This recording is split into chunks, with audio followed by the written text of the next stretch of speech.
We're in polar signals. I love this idea. kubectl apply f.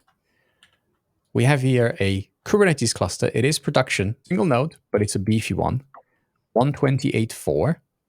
We'll see a couple more details. So this is Talos 1.5.5. Kernel 6.1.61. Let's try and apply this and see what do we discover in the actual cluster. Sign in.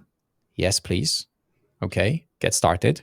Let's go for the trial. Continue with onboarding. Great. Kubernetes. Cool. Generate API token. That's it. Copy. Let's apply it. Boom. There you go. Cool. So all this was applied. Complete this step. I'm done. Let me copy the link and finish. Go to profiler page. Okay. So I just deployed this live. What should I expect to happen next? So we're going to want to wait a couple of minutes because we want to just let the profiler run for a couple of minutes, and then we'll start to see data eventually. All right, there we go. There's some data already. Wow, that was quick. That was not a few minutes. No edits. This was like seconds, less than a minute. Okay, cool. So what are we seeing here? Let's see. We see some net HTTP Parca Agent. Okay, we can see the binary. Runtime go exit. What else is interesting? That's really the one that looks the most interesting one right now. And that will be, I'm assuming, the Parca Agent communicating to the Polar Signals cloud. Yeah, that looks right. Okay, and now we just have to wait a few more minutes to collect some data to see more interesting things, I'm assuming. Yeah. Okay, and we can see just CPU samples. Should there be something else here? Memory, I/O, anything like that? By default right now, the Parca Agent just collects CPU samples. Okay. Is there a config that we can do to collect memory and I/O? There's a few more steps to collect things like memory and I/O right now. That's not supported by the agent, so you have to deploy the Parca Server in scraper mode, and you also have to be running a runtime that supports exporting those profiles in pprof format. So this is something that Go does out of the box. Where if you import the net pprof package, it'll expose that at an endpoint, and then you can point the Parca Server at that, tell it to scrape those memory profiles, and then you'll have memory profiling for your Go applications. But we do hope to get the Parca Agent to a point down the road where it can natively profile memory of all applications as well. Oh, we already have some data here. Okay. So do you want to dig into this just like so that we see what's interesting here, and then we can go back to the memory one? Okay, cool. So, well, right off the bat, there's like all these orange ones.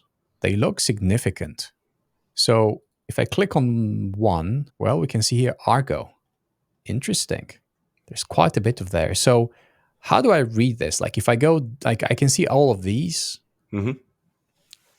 How do I read this? So the depth is your call stack, right? So it's, this function calls this function, and that function calls these two functions, and so on and so on. And that's the stack that it creates. Is as it calls functions, it puts the function pointer on the stack. That's what we're recording here, and that's what we're displaying to see. You can see how far down your function goes calling other functions. Yeah. Okay. Typically, the depth of a function is less concerning as a developer. Yeah, it's the breadth. It's exactly. So the width here is telling us how much resources we're spending in this function cumulatively. And this is showing us that 48% of the CPU time was spent here. Is this something that makes you curious? Like, is this something that you'd like want to dig deeper into? Because compared to everything else, this looks like significant. CPU cores 0.6. Yeah, so that you take it into consideration with your whole infrastructure. So, we can look at the graph here and we see CPU cores is only 0.6. So your cluster is not doing much in general. So to have these spikes is probably less impactful for your customers. So in this specific case, because your cluster is not doing anything, I would look at this and be less concerned. Now, if your customers were complaining that things weren't working well, and this was, 10 cores or something, and, you're using that type of percentage, then that would be concerning for sure. Okay. I think it's also worth noting, these are spikes, right? Like if you hover over this line and you do a right click, you can focus only on this process. Yes. And now we can see, this is all we're focusing only on this process. And so we see most of the time, this process is basically not doing anything, or very, very, very little. And then occasionally, it looks like something in the realm of every 2.5 minutes, something like that, right? It looks like it's doing this. And that actually correlates a lot with what we're seeing in the icicle graph below. It's saying, wait until something. So that's probably configured to do something every 2 or 3 minutes, based on this pattern, right? And so every 2 or 3 minutes, it's doing something relatively intense, and then just basically waiting to do it again.